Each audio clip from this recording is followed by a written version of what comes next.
Good afternoon and welcome. I'm Maureen Conway, a Vice President at the Aspen Institute and Executive Director of the Aspen Institute's Economic Opportunities Program.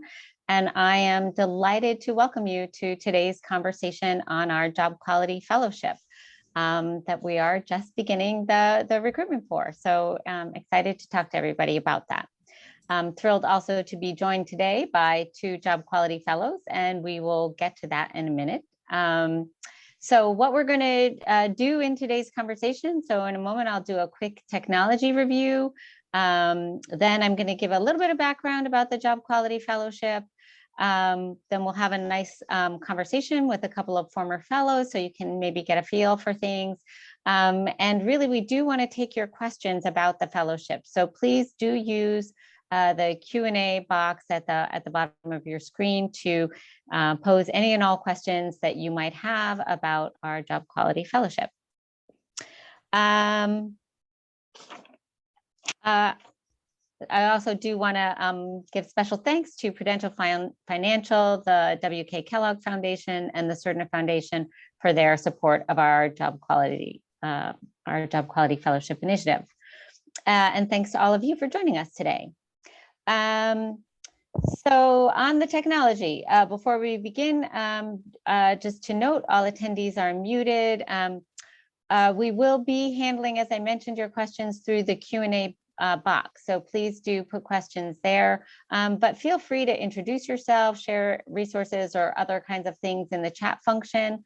I encourage you to sort of use that as well. If you have any technical issues, please chat to us, or also you can email us at eop.program@aspeninstitute.org.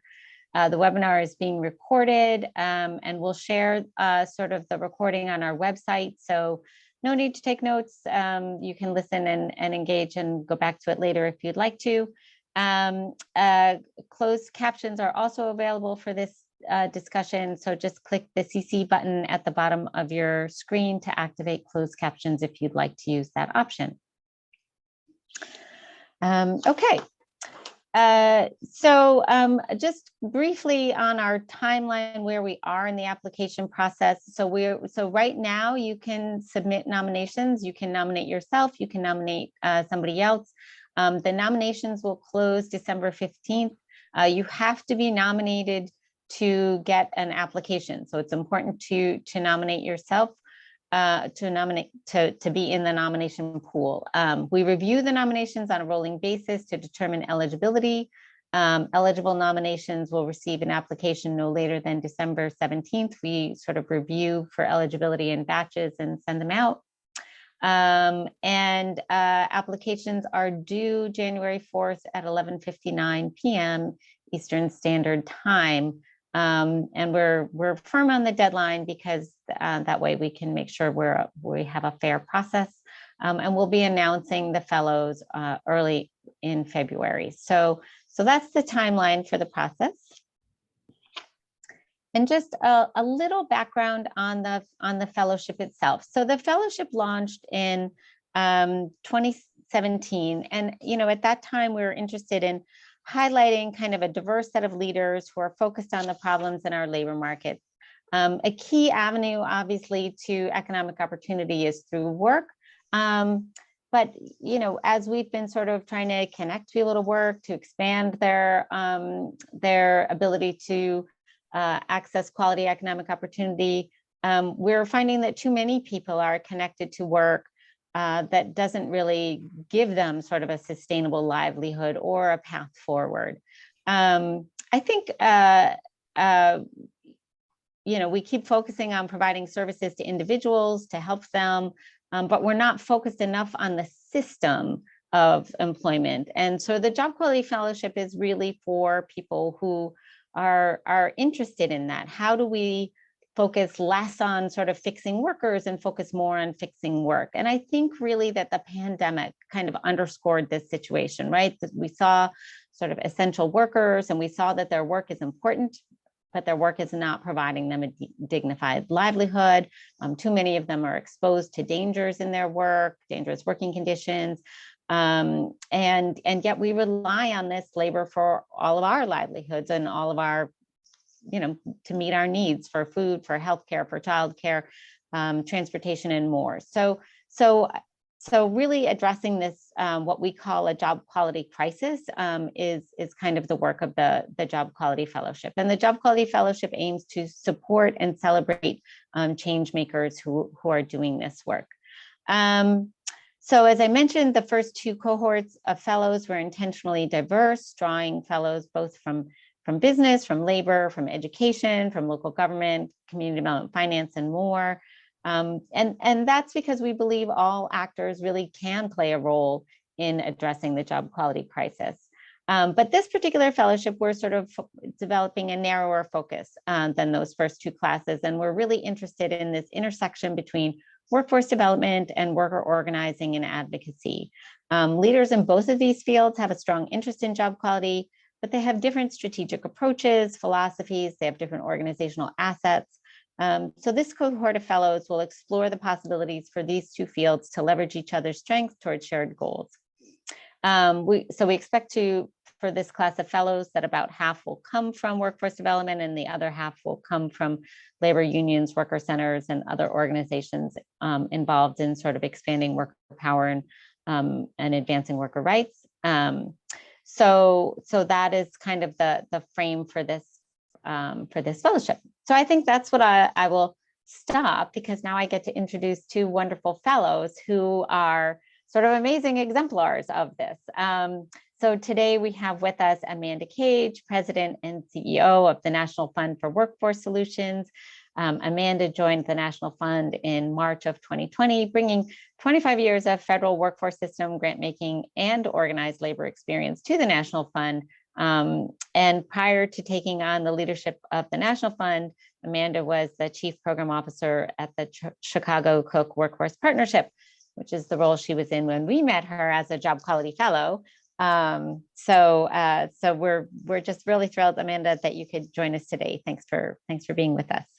And Jess Kutch is the co-founder and co-executive director of coworker.org. Lots of co's there.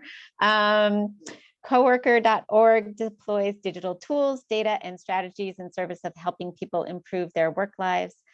Jess has over 15 years experience innovating at the intersection of technology and social change, including building platforms and digital campaigns to shift power and win change. Coworker.org hosted the first digital town hall on the future of worker voice at the White House, which I remember back in 2015. And that was exciting. And Jess has also significant experience with SEIU prior to launching coworker.org. So I think she has a really interesting experience of thinking about these questions of worker organizing and worker power building from a variety of different angles, and really thinking about sort of the ways technology is changing our economy and the ways technology can change things for workers in different ways. So I think that's an exciting experience to bring into this conversation. So thank you, Jess, for joining us today. And I will now just jump into our conversation. You've both been advancing job quality for a while. And I guess to start, I'm going to ask you both if you could sort of think back to when you found out about the Job Quality Fellowship, and think about what drew you to apply to it. Why did you think it was an interesting sort of opportunity for you?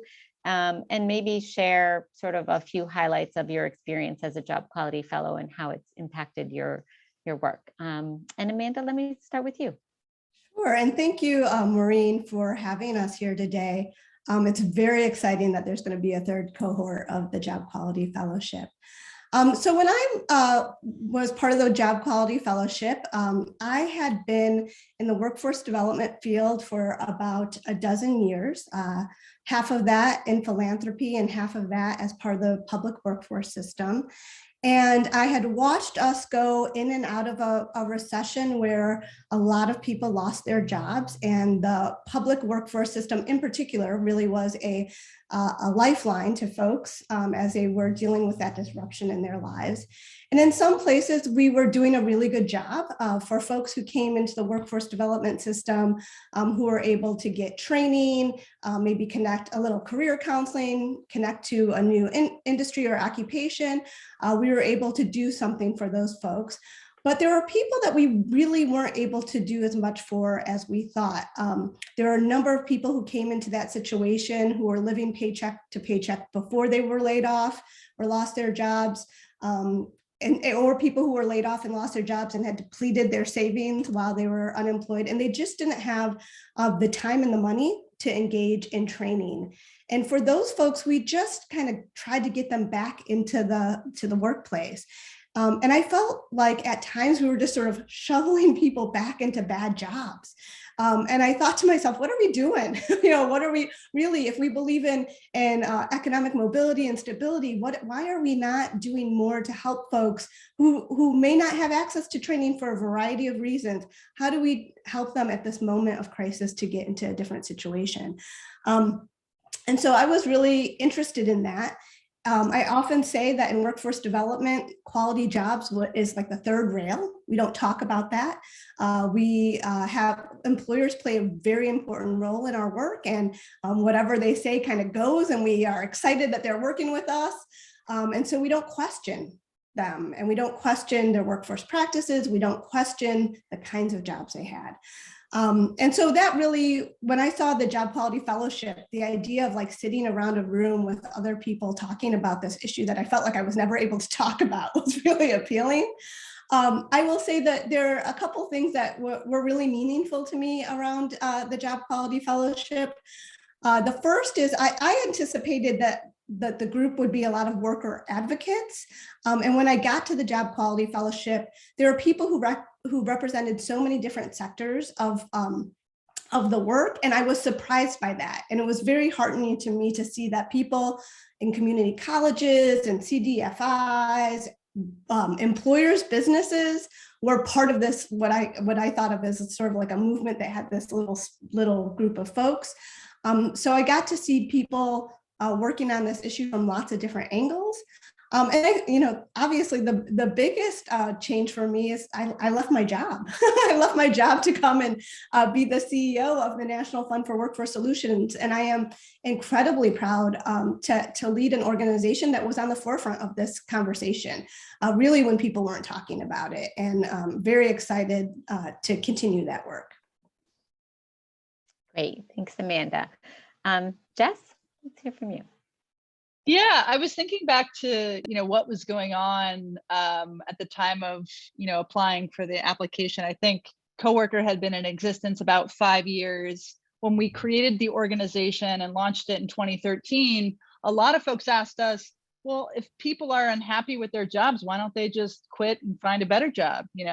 This idea that folks would, maybe risk their own circumstances to organize with coworkers and try to affect change, oftentimes outside the traditional union context, seemed like a very strange idea to many people. And one of our early objectives was to popularize workplace organizing. And people weren't even talking about worker voice, in 2013. That wasn't, in the nomenclature.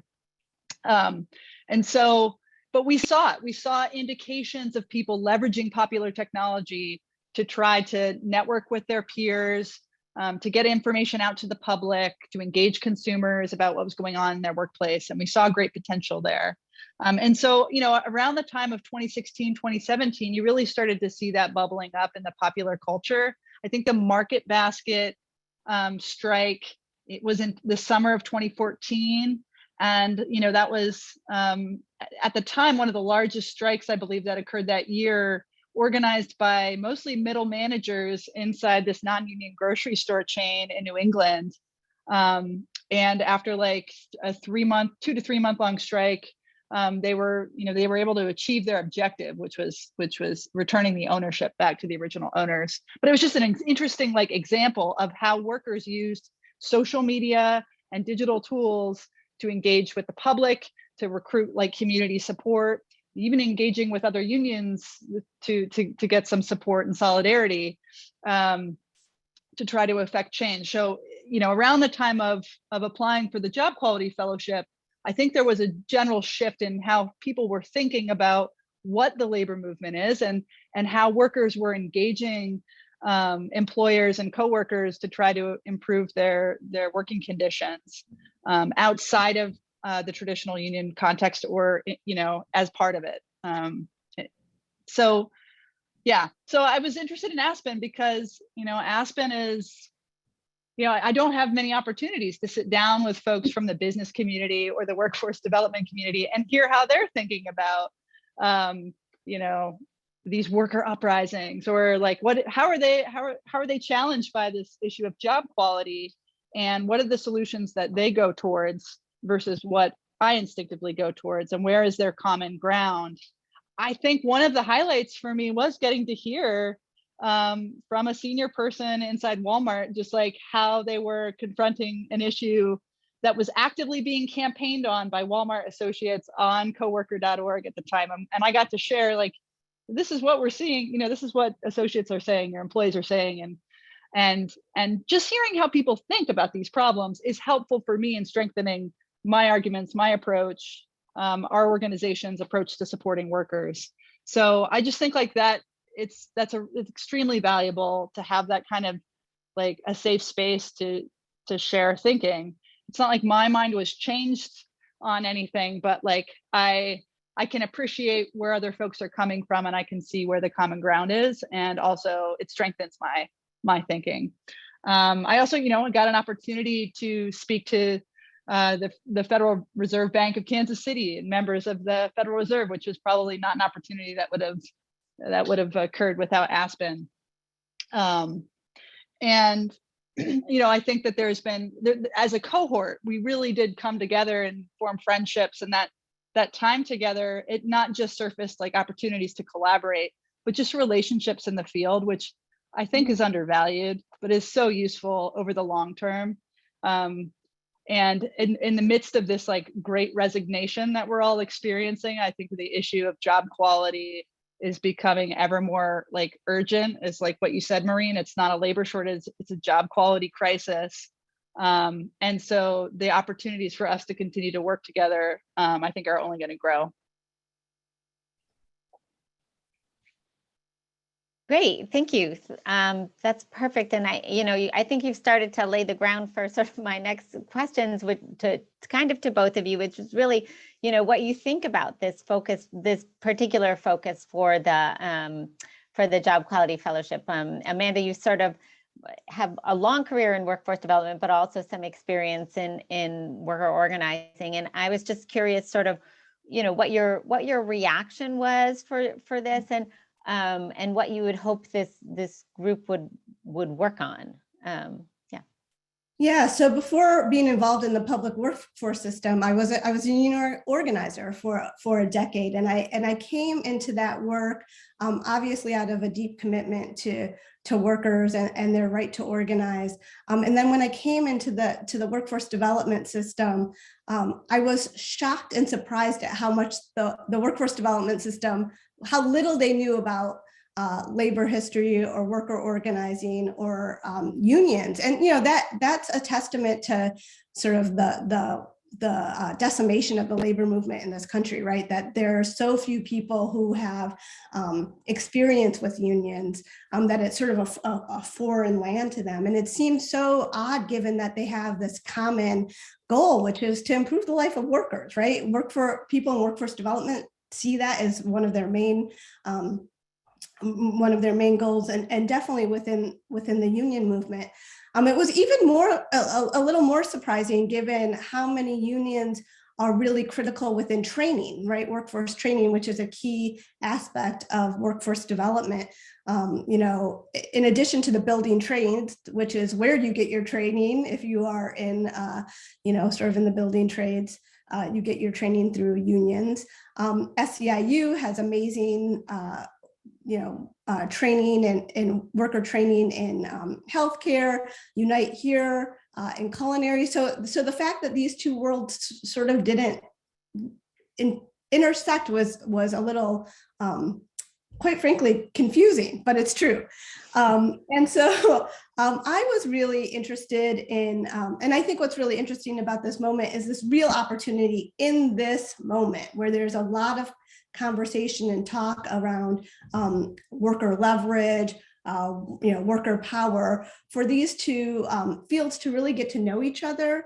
And I would say from the workforce development side, I think the union movement and the labor movement have a lot to teach around things like equity and fairness and democracy and worker voice, which are just tenets of all the work that the labor movement does, but also in dealing with employers. People, the piece of unionism that people mostly don't see is the ongoing negotiation with employers, right? They usually see sort of that union organizing drive, but once you do that, you continue to negotiate with employers about what working conditions look like. And again, I think that's something that workforce development can learn from the labor movement.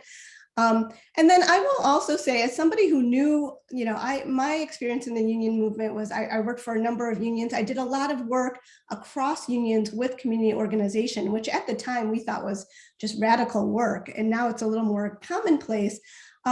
But coming into the Job Quality Fellowship, I didn't know about organizations like Jess's, right? So even though I felt like I knew how unions worked, I had worked with union locals, there was so much new worker organizing happening in organizations like co-worker organizations like the National Domestic Workers Alliance, that there were still things to learn. So I would say, even if you're coming and you've been in the union movement for a long time, there's pieces that you can learn across the board.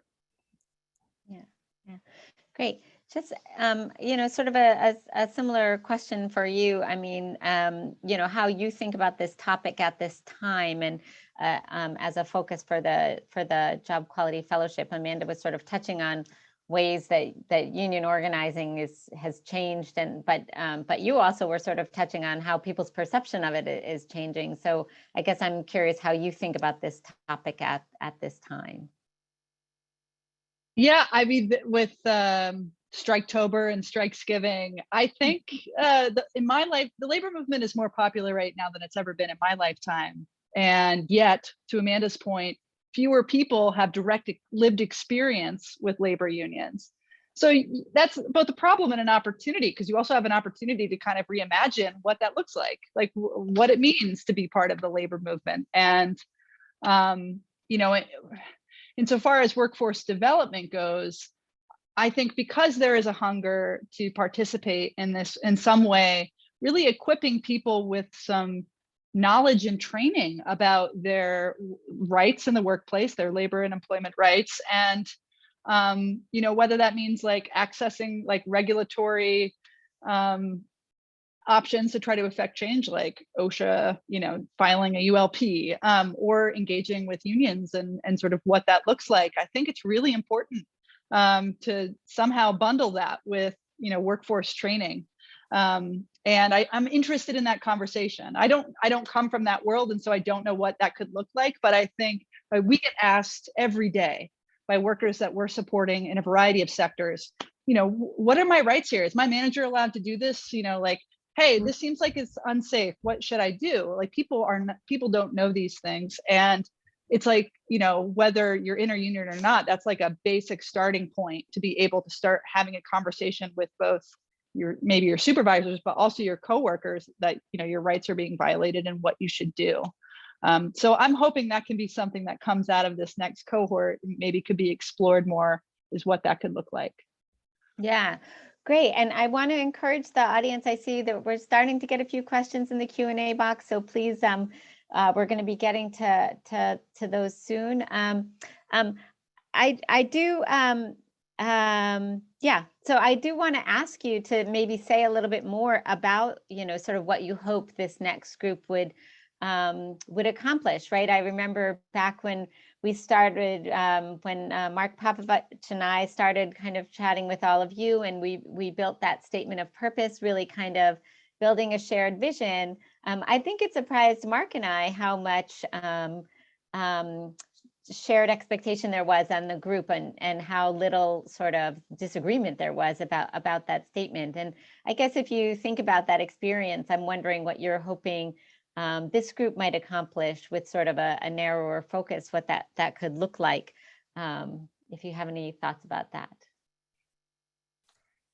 Yeah, I think part of it is just, Maureen, you mentioned earlier that each of these each of these areas have their own approaches and philosophies and organizational assets. And I think it's really important, anybody who's trying to make change, understand how other institutions work like that. And I think this is an amazing opportunity for folks, both coming from the labor movement and coming from workforce development. Both of those fields are very opaque. They're hard for people to understand. There's all these acronyms. Both of them have these acronyms where it's almost like you have a secret language that you have that nobody understands, structures that are very different, procedures and processes. And I think it's important for folks to understand that about each other, right? So I know it sounds like sort of boring, but I do think like understanding that and sort of the philosophy they bring to the work is really helpful for folks who are looking to do that, to work, sort of across the superficial lines that we create. I would also say that personal connection that Jess mentioned earlier, those close professional relationships have made a huge difference for me in terms of having just a cadre of people who who have who are trying to do the same thing you're trying to do, as sounding boards, as thought partners, all of that good stuff. And those relationships have continued both with individuals, but I would say as organizations have connected. I would say, for folks to actually do work together. I think early in those days, we were still trying to define job quality. We were all about like manifestos and treaties and statements, and even gathering resources, like that's been done. We've done that. Like, congratulations to us, we did that work. Now it's time just to use those things out in the field and spread them deep and spread them wide. And I think there's a lot of opportunity right now, given all the, the dynamics that COVID exposed, right? Like, who would have thunk? I who pay attention to the labor market for a living, I did not think at this point we would have people saying no to work because the working conditions are just that bad. Like, I didn't see that coming, right? And so the fact that we're in this moment where we are just hearing a lot about how work needs to be reworked, this is really an opportunity to make a lot of change on the ground. Great. Jess, do you want to add any of that? Yeah, I mean, I plus one to all of that. I share Amanda's thinking in that, like, it would be great to see some projects really emerge from this next cohort. And just the moment we're in is seems rich with opportunity. I know there are many sectors complaining about hiring and retention. And so it really does seem like a new moment to have an opportunity about job quality within the context of worker voice and workforce development. So I'm just hoping some experiments kind of emerge from that. And then I would also say I would love to see some thinking done around how technology is changing the way we work and like what impact that has on job quality and worker voice. Issues like algorithmic management. Coworker just put out a report on, that covers 500 different pieces of surveillance technology that's in use in workplaces around the world. So just like thinking about how those changes require maybe some different approaches in our field to address the needs that workers have. I would love to see some collaboration on that. Yeah, great, good. And I'll look forward to reading that report. Okay. So I'm going to start just diving into these questions. I see we have a critical mass here, so I can see how many questions we can answer in sort of a short time. So let's see if I start with what's now at the top of my screen. What role does economic development play at state and regional levels as it relates to supporting job quality? Should tax incentive structuring be a tool utilized to support the quality of jobs created in region? Is it a function of incentives to do this?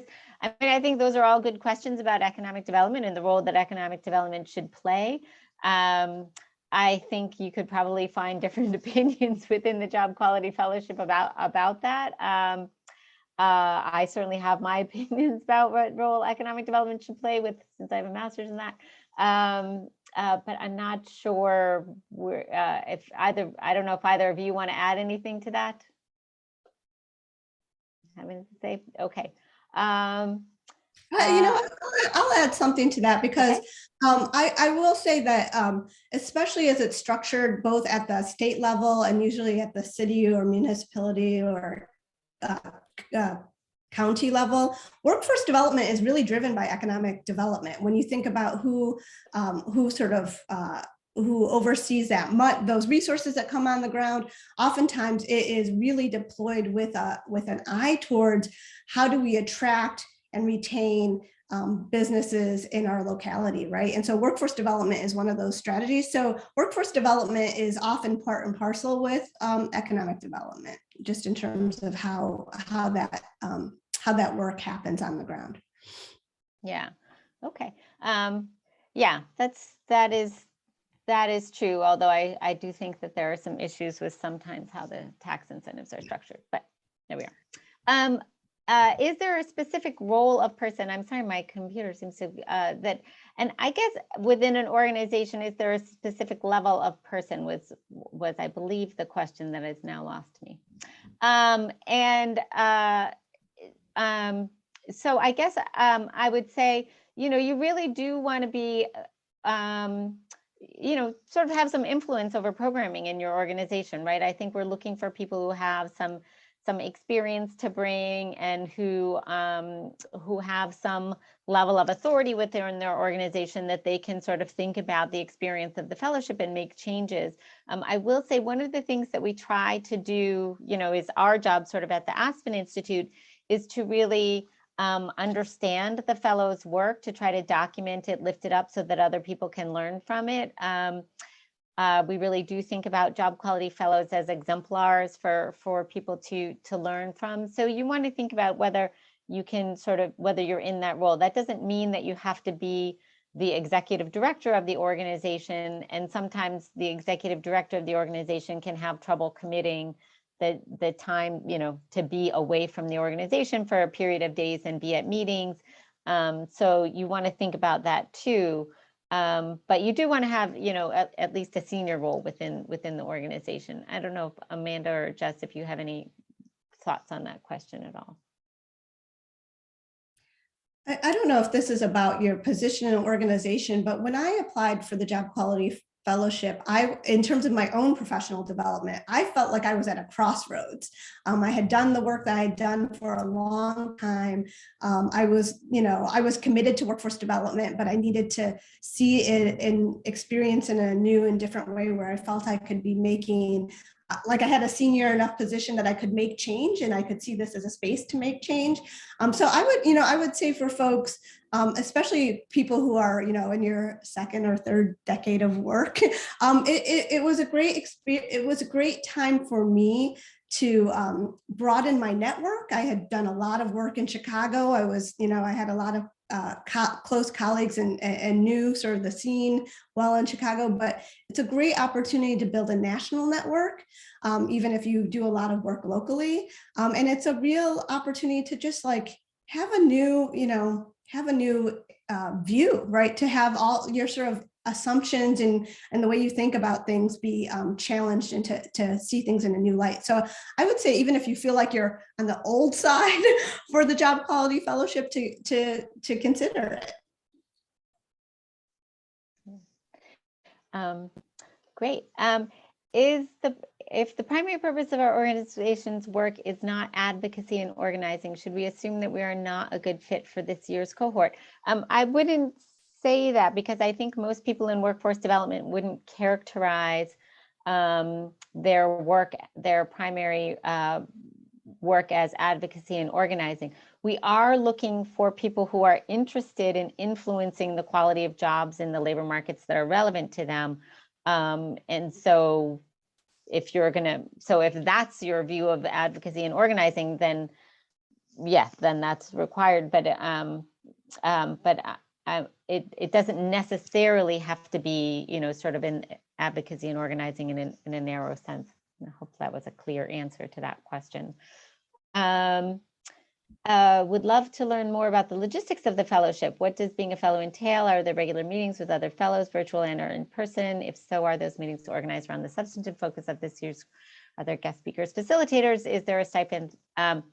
So I'll go quickly through some of those. So the cadence that we have for meetings, because alas of our pandemic conditions ongoing, we're hoping to do a hybrid version of the fellowship. So we expect to have some virtual meetings in March and April, and then an in-person convening in May to do some virtual meetings again, sort of late summer, early fall, and then hopefully an in-person convening in early 2023, I guess that would be. So having the fellow experience stretch over the course of an entire year while mixing in-person and virtual convenings.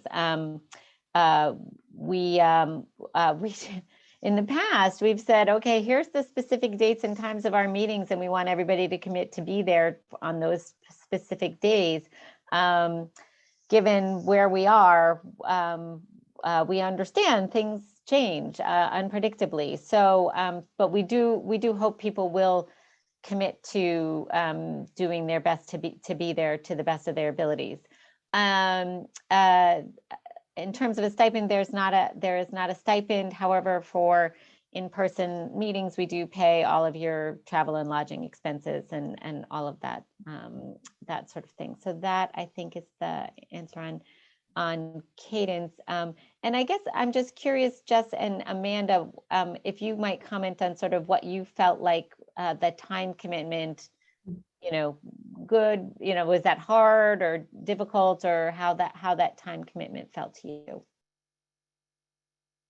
I'll say I wasn't sure going into it and was really pleased with, it felt very manageable, the time commitment, and I found the in-person gatherings extremely valuable. And I think many of us travel too much, have too many in-person meetings. So I don't say that lightly. Like, it was actually valuable, it was worth it.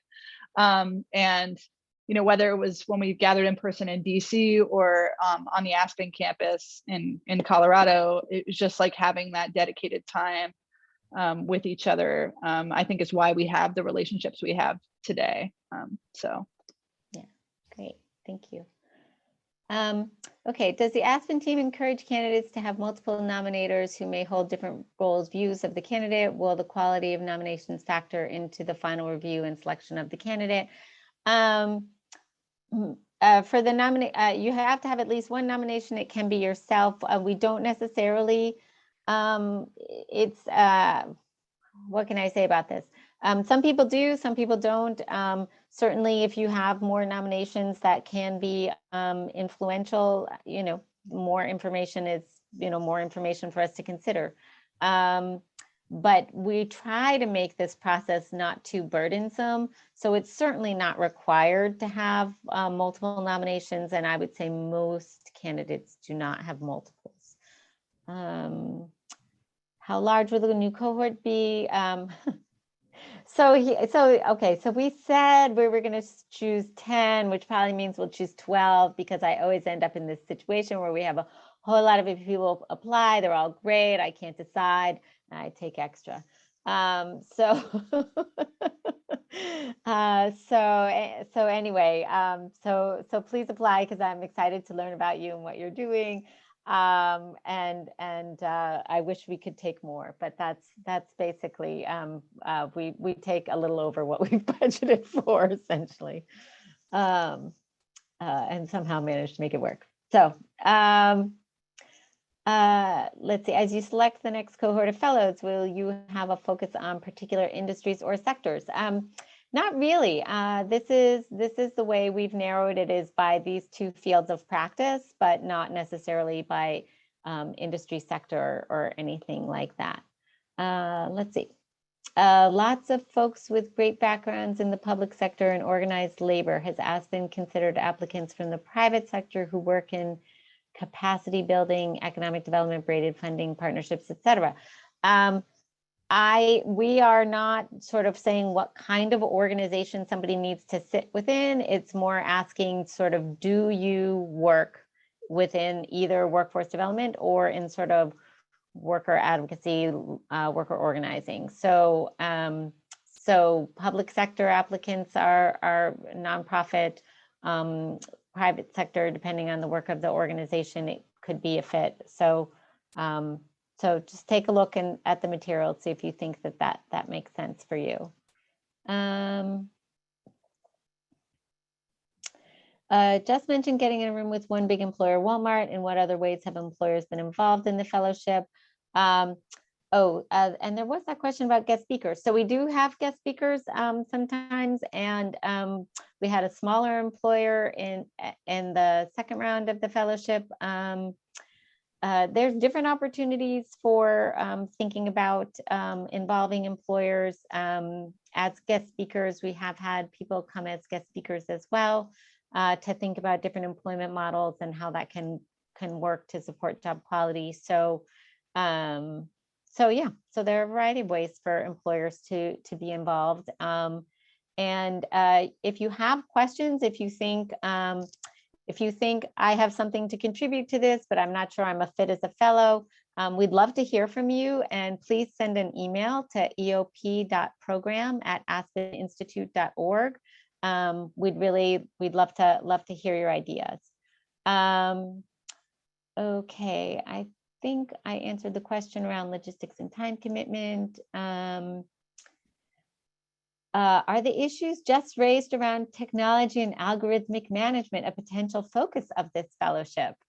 So Jess, maybe you have a future as a guest speaker on this. I should say that I think one of the things we try to do in our early meetings with the fellows is try to, help them sort of get to know each other and help them find sort of some things that they want to focus on together. So there's a maybe for you. Jess, do you have anything that you want to add about what you would hope the fellows might do on this topic?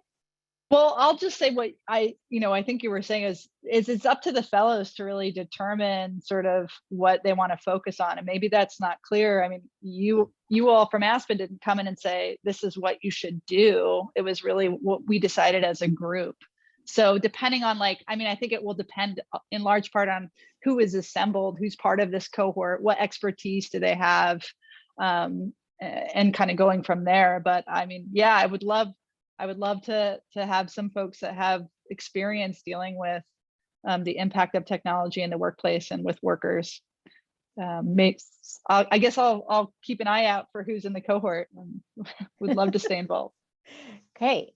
Okay, so there's a question about, given the challenge with COVID, the expectations of in-person engagement versus online interaction with the fellowship. I mean, this is something that we're all dealing with. As I mentioned, our plan right now is sort of this hybrid model. We're hoping to have some in-person time, because I think while we've done a lot of sort of convenings of different types virtually over the past couple of years now, it's really hard to replace that sort of in-person connection. So we really are hoping to do that. The Institute has pretty careful and strict protocols about safety for in-person gatherings. And obviously we follow local jurisdiction issues, but we also have our own protocols, because we really do want to make sure when we are in person that it's safe, and that it's safe and a good experience for everybody. So that is kind of the best answer I think I can give at this point in time about sort of what our in-person might be. Yeah, I don't have anything else to say about that, I think. Okay. Obviously, not everyone who applies will be able to be part of the Job Quality Fellowship. Would Aspen consider releasing a reading list or share relevant materials so that learning can be shared? Yes. So this could be useful to organizations who want to bring more of their staff along on this job quality journey. So I sort of chuckled a little bit, because I'm not sure when I gave people readings that they really liked the readings very much.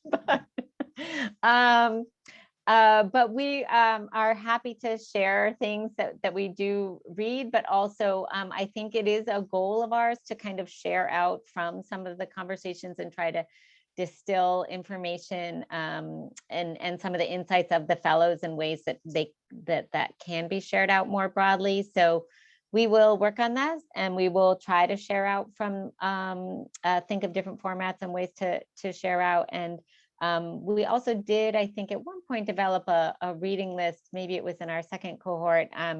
And I think we just circulated it among the cohort, but that's a great idea to sort of circulate it out. So so I will keep that in mind. That's a good suggestion. Let's see. All right, now this upvoting thing means questions move around all over the place and I'm losing track. And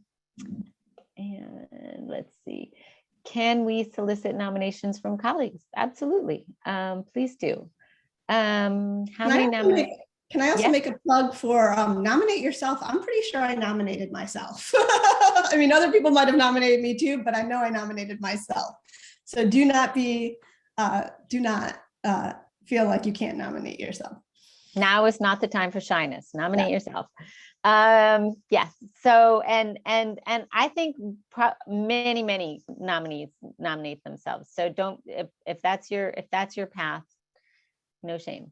In fact, I think most people nominate themselves. Let's see. Can we solicit nominations? How many nominated individuals does Aspen intend to apply for the program?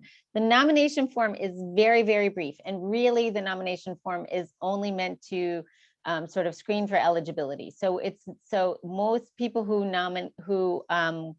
fill out the nomination form, we're just looking to see, like, if you're, so for example, we're trying to sort of not have people who are, doing research in a think tank apply for this fellowship because they think that they do fellowships, right? So things like that, like it's a very broad screen. So we expect that most people who are sort of broadly eligible, we will then send an application, but we want to make sure not to waste anybody's time applying that it's just not a good fit for. How many out-of-state meetings are there, and does Aspen cover these? So yes, we cover these. We like to, being the Aspen Institute, meet in Aspen. And it's a really nice place to have a group come together and bond. Excuse me, I have a little frog. So we hope that we'll be able to bring this cohort out to Aspen to have a nice Aspen experience, but we'll see. But we cover all of the, excuse me, transportation expenses and all of that. So for this fellowship, I think we were thinking that we were hoping to have one meeting in Aspen and one meeting in DC, because that can also offer some networking opportunities, but we'll have to see how that works out. Are you considering nominations from prior fellows? I hope prior fellows will absolutely nominate people who they think would be a good fit. They are great nominators, and I hope that they will do that. Is there a monetary contribution to the fellow in their organization? That's a good question. I wish there were. I tried to raise money for that at various points, and alas, unsuccessful. If you know a funder that would like to fund some sort of challenge grants or something like that to our job quality fellows, please let me know. I'll try my pitch again. But at present, no, there is not resources for that. Excellent. Thank you very much. I have no shame about waving my tin cup here. Okay, so let's see. I think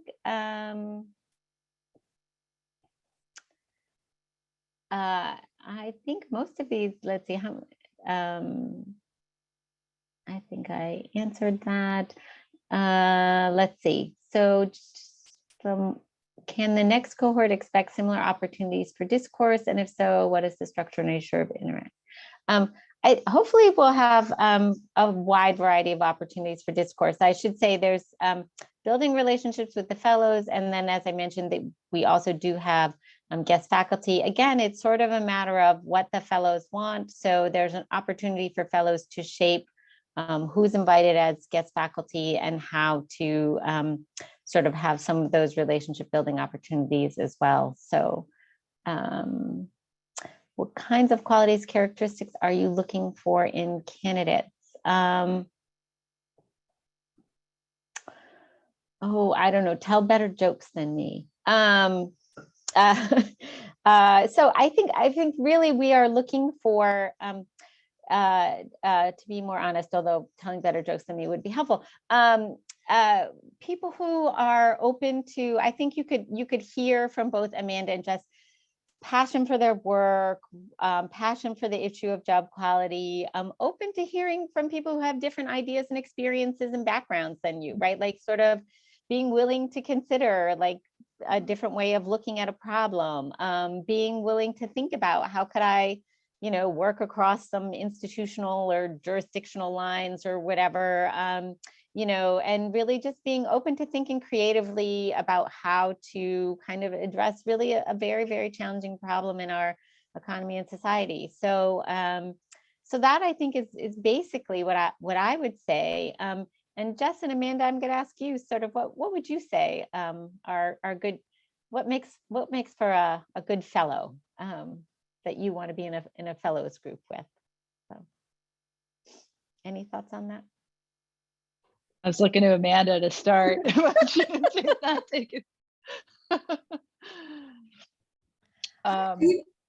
Go Jess. ahead. There you go. Wow, I wish I had more time to sit and think with that question. I agree with what Maureen said. I appreciate that we were all like a bunch of nerds, and I think I say that, it's a good thing in my mind. And so just like, yeah, deeply passionate, and folks, I learned so much from people and these fields that I really knew very little about. So yeah, I think that curiosity and interest in hearing from folks from other fields, different kinds of practitioners, and trying to understand what problems they're solving is helpful.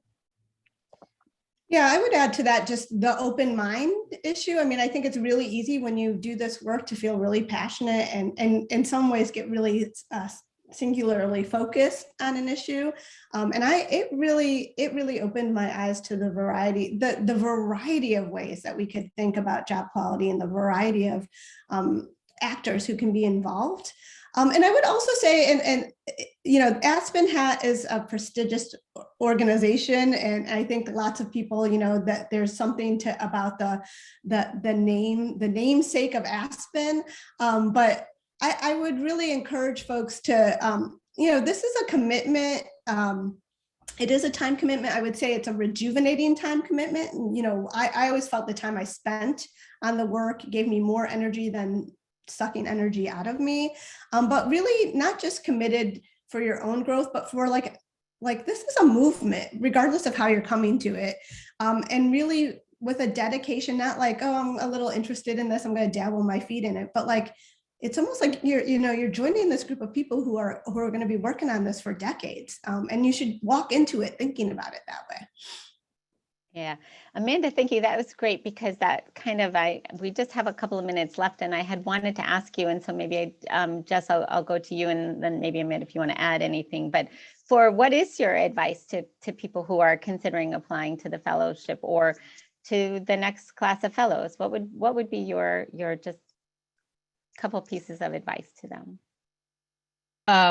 I mean, I think going into it, thinking about how you're going to, build on the relationships you're going to form in the fellowship is really helpful. How that'll inform your work and how you'll be able to leverage those relationships to have an impact on job quality. And yeah, I loved Amanda's point. I'm just going to steal it. Like thinking of like a 10 to 20 year like project or movement that we're all kind of involved with, and what are the possibilities of the work we could do together. Yeah, great. Amanda, did you want to add anything? Or I would add the advice that you should ask for Jess and I to come back as faculty members. We'd love to see you in Aspen. Great. Well, I see we're just about out of time. I want to thank everybody for being here, for all the questions and engagement. This has been really great.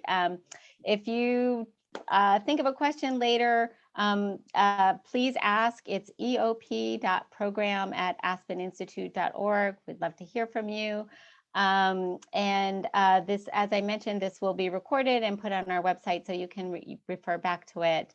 And thank you so much for your, thank you also to my fabulous colleagues, Mark Pavlovich, Mohona Siddiq, Tony Mastria, who all make all of these things work and who have been key partners in the Job Quality Fellowship. And thank you all. I look forward to hearing from you.